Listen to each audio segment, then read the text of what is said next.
Good evening, ladies and gentlemen, and thank you very much for joining us for the second round draw, the 2016 Ladbrokes Challenge Cup. The road to Wembley is underway, and we've already had a few upsets in round one from the weekend. More on that in just a moment. But where are we this evening? We're at RAF Coningsby in Lincolnshire, which is home to one of the Eurofighter Typhoon forces. We're in a spectacular hangar at the moment. Right behind us is the Lancaster bomber.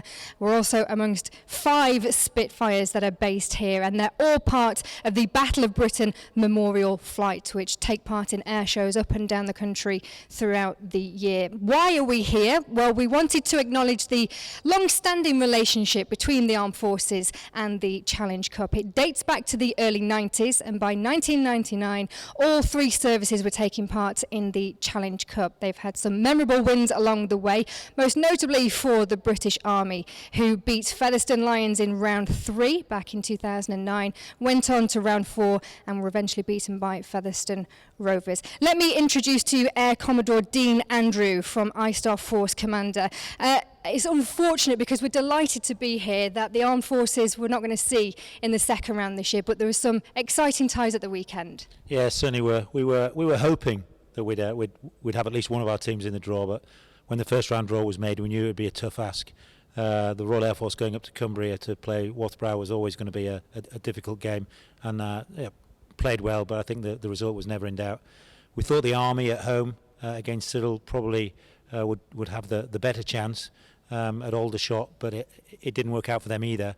And I think the best performance of all 3 of our sides was the Royal Navy against Featherstone Lions again in Portsmouth on Saturday, losing by only 2 points. How I understand from the match reports how they're not in the bag for the second round draw is beyond us, but never mind. We're happy to be here nonetheless. How much do the services enjoy being part of this prestigious competition?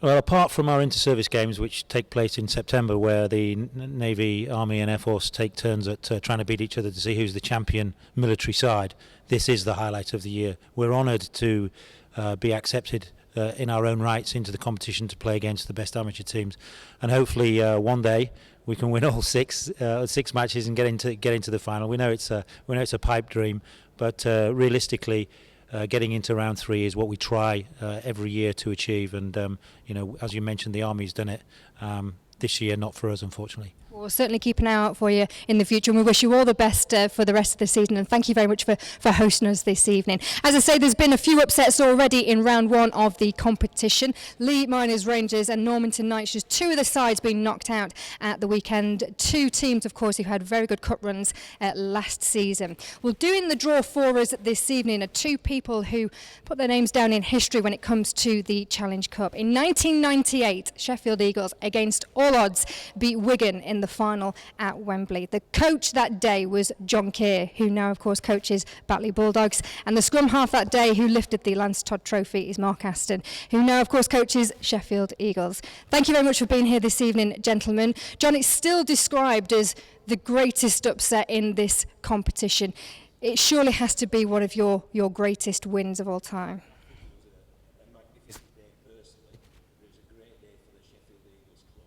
And I think it was a great day for the game as well, because it really did show that dreams can come true, and that's what happened that day. I think Ray French described it as David against Goliath, and David had his hands tied behind his back. Well, he made a pretty good fist of it at that point, and came away, triumphant. And it was down to people like Mark and all the other lads who went out that day. The big thing that they had was a belief that they could achieve. Nobody else thought they could, but they did, and it was them that counted. Well, tell us a bit more about the team, because along the way you beat Castleford and Salford. What was so special about that team in '98? It was the unity of the team. We worked all through the pre-season on the fact that a group was better than a number of individuals, and Wigan's individuals obviously were sensational. People like Andy Farrell, Dennis Betts, Jason Robinson are legends of the rugby, both codes. And but we knew if we came together as a united front, we really could take on anybody. And we'd done pretty well the year before. We'd got knocked out in the Premiership against Wigan in the semi-finals and only lost by 10 points. So people who thought it was a foregone conclusion didn't know the Rugby League. How then, John, did it compare? How did that win compare to the win you had 7 years later with Hull FC? They were very different, because that as a one-off day, you couldn't top that, no doubt about that. But the whole one was a campaign, because all the way through 2005 we played Super League teams right the way through. So that was very rewarding, that we knocked out people like Bradford and St Helens before Leeds in the final. But as a one-off day, I'll tell you, May the 2nd, 1998, you can't beat it. Mark, describe the occasion. What do you remember from that day? As John mentioned, that Wigan side were full of names that we still recognise today. Yeah, I mean, it started really early in pre-season when John came into the meeting room, didn't you? And he came in and he said, "We're going to go to Wembley this year and we're going to win it." We looked at him and thought he's lost his marbles, but yeah, he planted the seed early. So when it went through the rounds, I think it had to be a real strong team to beat us on the day, because we all had that belief and we all had that confidence in each other, and we covered each other's sort of backs to do whatever it would take to win, and we did. And people just kept turning up for each other, and and it was a special moment. And there's a bit of a blur in there at some stage, because I think I got knocked out at some stage through it. But it was certainly one of the highlights, and it's a dream, isn't it? Everybody dreams about playing at Wembley and actually lifting the Challenge Cup, and I'm no different to anybody. And John and the club, planned it perfectionly, and we got the result at the end of the day. Is it still a game that you talk about today to your Sheffield Eagles team now as maybe some inspiration? Well, they tell everybody that I watch the video with everybody every day, But no, I mean, it shows that dreams can come true, and if you believe and you work hard enough, that you can achieve anything. And sport's great about that. But the unity is something that I've taken from that group that we had in '98 into what I do as a coach now. And we beat a Super League team last year from being a Championship team, so they do happen. And when you say, do you still talk about it with the players? You don't have to talk about the players who were involved on that day. You just nod at each other, and you know that that's going to be with you for a lot of years. Well, let's get to it then. The gentlemen will be conducting our second round draw. Mark's going to be drawing the home sides. John, you're going to be pulling out the away team. So, gentlemen, away you go. The Wells.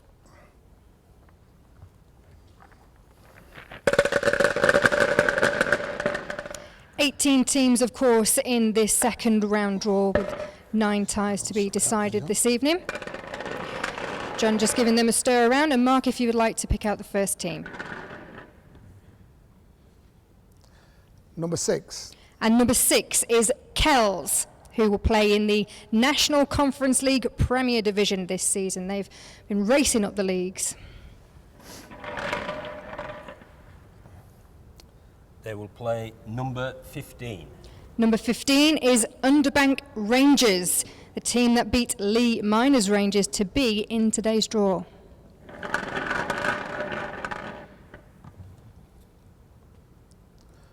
Number 8. Number 8 is Millom, one of the oldest amateur rugby league clubs in the world, of course, from Cumbria.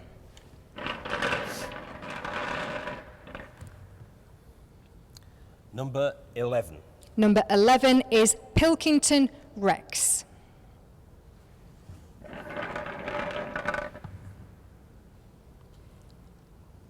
Number 13. Number 13 is Shawcross Sharks, Dewsbury side.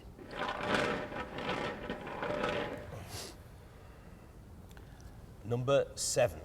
Number 7, Castleford Loch Lane.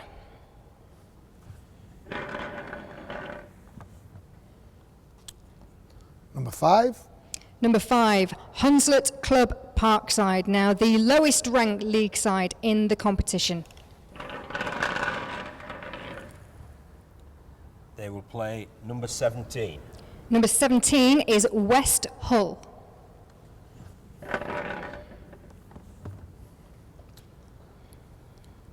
Number 18. Number 18 is York Acorn, into the second round for the first time since 2012. They will play number 1. Number 1, Distington, one of 4 Cumbrian sides in the competition.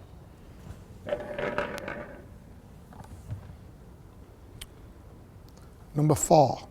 Number 4 is Hull Dockers, who won by 2 points against Thornhill Trojans on Saturday.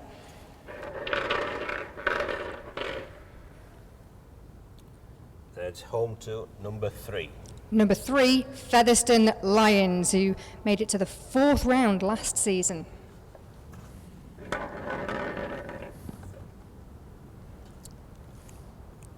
Number 16. Number 16, Wathbrow Hornets, who knocked out our host today, the Royal Air Force. Number 10. Number 10 is Alton Raiders, supported at the weekend by one of their former players, Ryan Hall.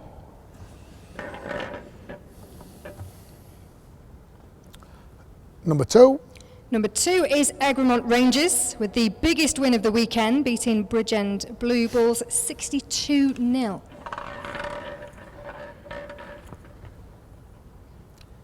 Number 12. And number 12 is Rochdale Mayfield. Our final tie.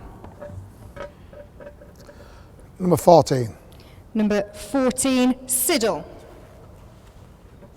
It's home to number 9. Number 9 is Northumbria University, currently unbeaten at the top of the Northern Bucks Premier Division. And that concludes the second round draw for the Ladbrokes Challenge Cup 2016. We'll recap those ties in just a few moments.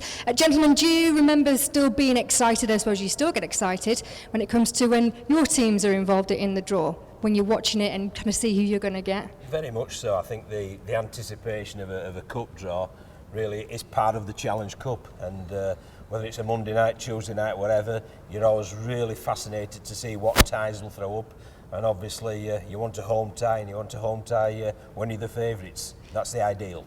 Mark, does this competition still have the prestige about it? Do the players appreciate how prestigious this competition is? 100%, and you know it goes in history, doesn't it? You know, upsets can happen, and we were part of one of the, if not the biggest. So yeah, we always look forward to the draw. We want an home draw against, you know, ultimately get through the rounds, and then a big home draw against a big club. Let's recap the ties then, and these ties will be played on the weekend of the 13th and 14th of February.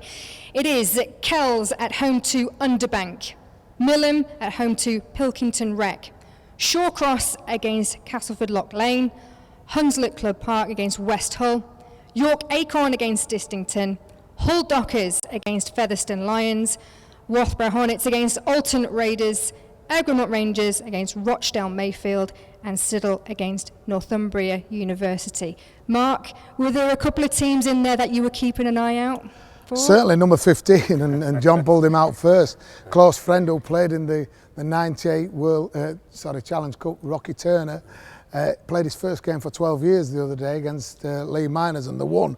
So he asked me to get him an arm draw. I failed, you know, but it was certainly one. And then actually the first one that I pulled out were Kells, and I've got an affiliation with Kells, a couple of guys up there that I know, and they got pulled out first, and they're playing each other. So what a cracking game. John, any ties that stand out for you? Yeah, I think the Shawcross and the Castleford Lock Lane one, that will be an absolute cracker, because Shawcross not far from Batley, where I'm coach at the minute, and obviously I'm from Castleford, so I'll enjoy that. And I think Northumbria as well, it'll be, you know, send us best wishes to them. It's always great to see student representation as well in the Challenge Cup. One more time, I'm going to repeat the second round draw then, and the ties taking place on February 13th and 14th. Kells against Underbank, Millom against Pilkington Rec, Shawcross against Castleford Lock Lane, Hunslet Club Parkway against West Hull, York Acorn against Distington, Hull Dockers and Featherstone Lions, Wathbrow Hornets against Alton Raiders, Egremont Rangers against Rochdale Mayfield, and Siddle against Northumbria. If you do want to get your tickets for the final, that takes place on August the 27th at Wembley. You can book them now if you go to www.rugby-league.com/tickets. My thanks go to Mark Aston and to John Keir for taking part and conducting our draw for us this evening. Our thanks to RAF Coningsby as well for hosting us, and for you for watching. We wish all our teams the very best of luck in the second round. We'll see you again next time.